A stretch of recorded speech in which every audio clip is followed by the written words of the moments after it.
नमस्कार दोस्तों, मैथ में 10th क्लास का एक छोटा सा पॉइंट लेकर आए हैं जिस चैप्टर का नाम है द्विघात समीकरण।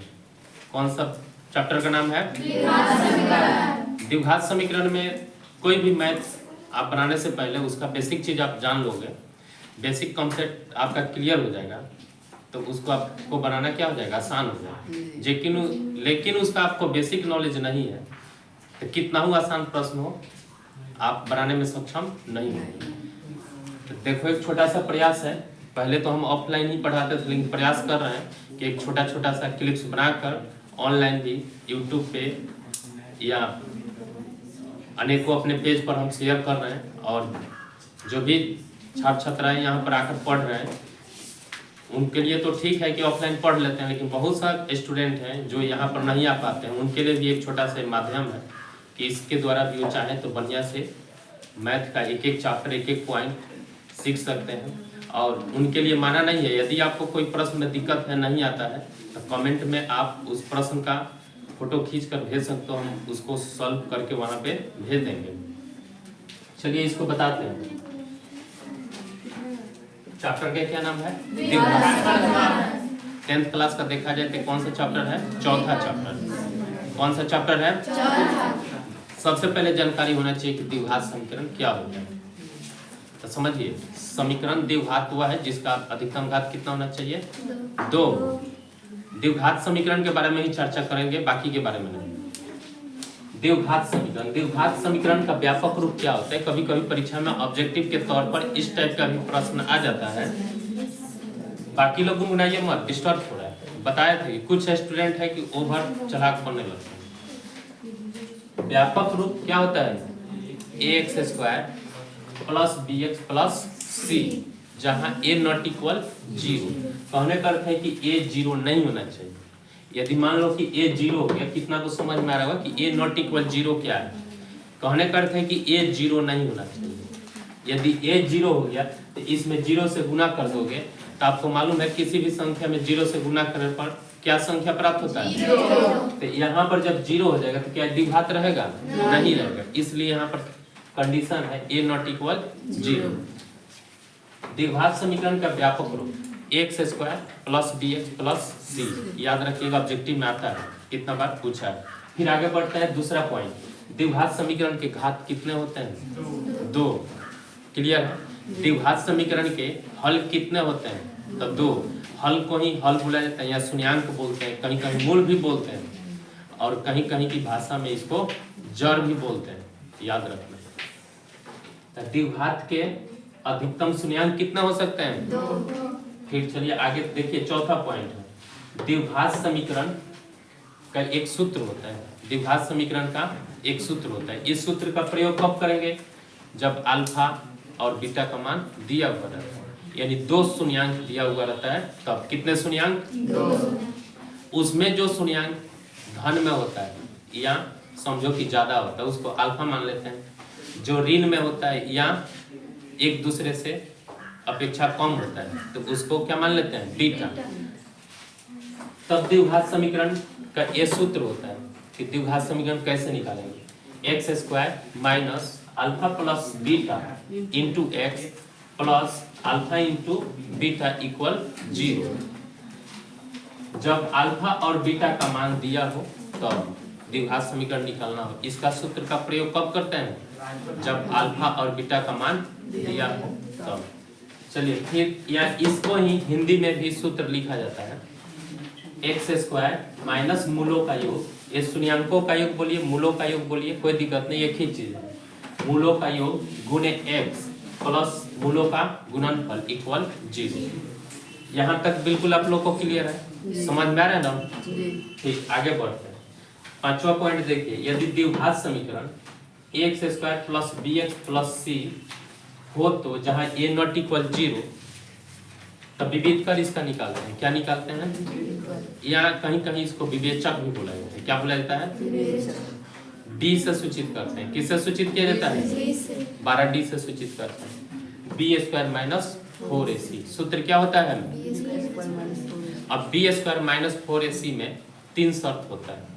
आप किसी भी समीकरण का द्विघात समीकरण का अस्तित्व निकालना चाहते हो तो उसको अस्तित्व पहले ऐसा ही मालूम किया जाता है कि उसका अस्तित्व है कि नहीं।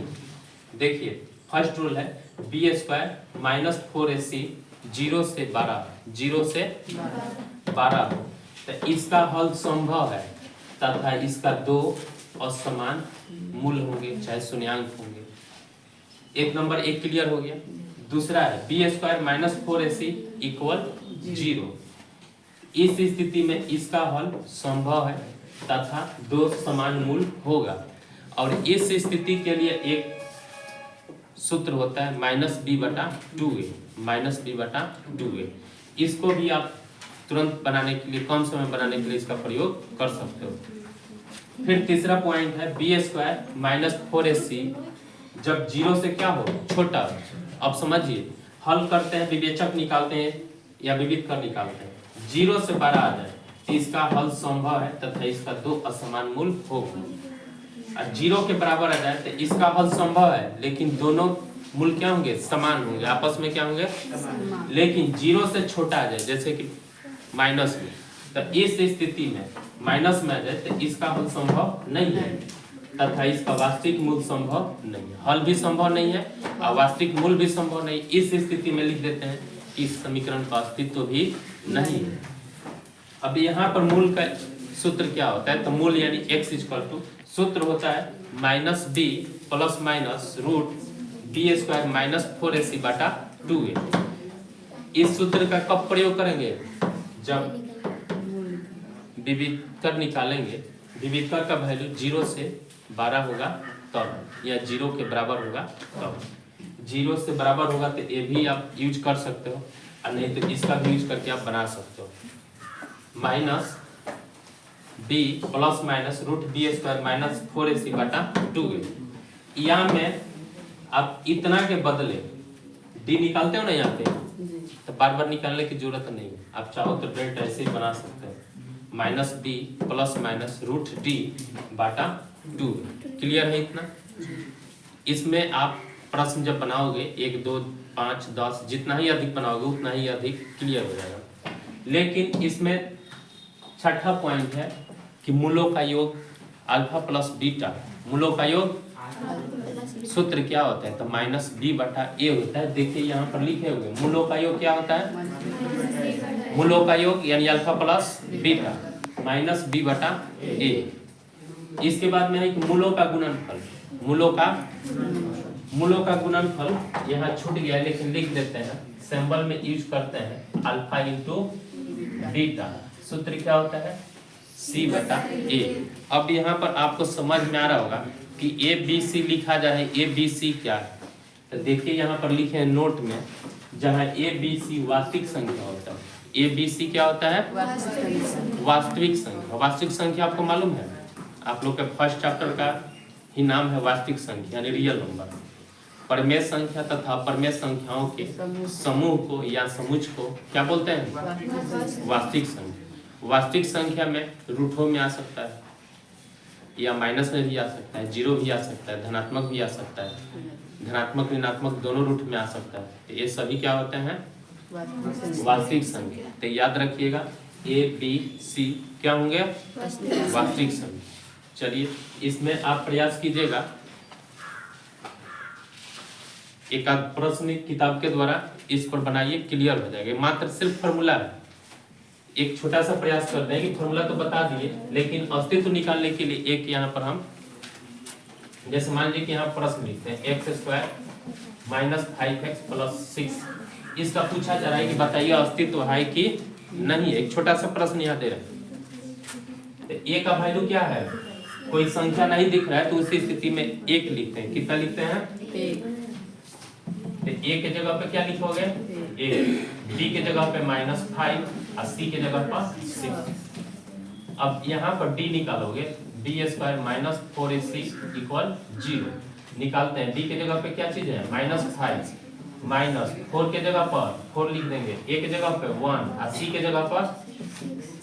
अब यहाँ पर देखिए -5 का स्क्वायर कीजिए माइनस माइनस प्लस हो जाएगा 5 का स्क्वायर इसमें गुना कीजिए 6 कम 6 फिर 6 चौका 14 इक्वल 0। यहाँ पर घटाइएगा तो क्या होगा 1, यानी एक 0 से बड़ा है कि बराबर है कि छोटा है, डिसीजन आपको लेना है। बताओ आप लोग, बड़ा है तो क्या लिखेंगे 1 इज ग्रेटर देन 0। तो इस स्थिति में देखिए इस तीनों सूत्र में से कौन सा सूत्र यहाँ पर उसे मैच कर रहा है, 1 नंबर मैच कर रहा है ना। 0 से क्या है 12, तो इसका हल संभव है तथा इसका दो मूल समान होंगे, यहाँ पर लिख देंगे इसका हल संभव है तथा इसका दो असमान मूल होगा।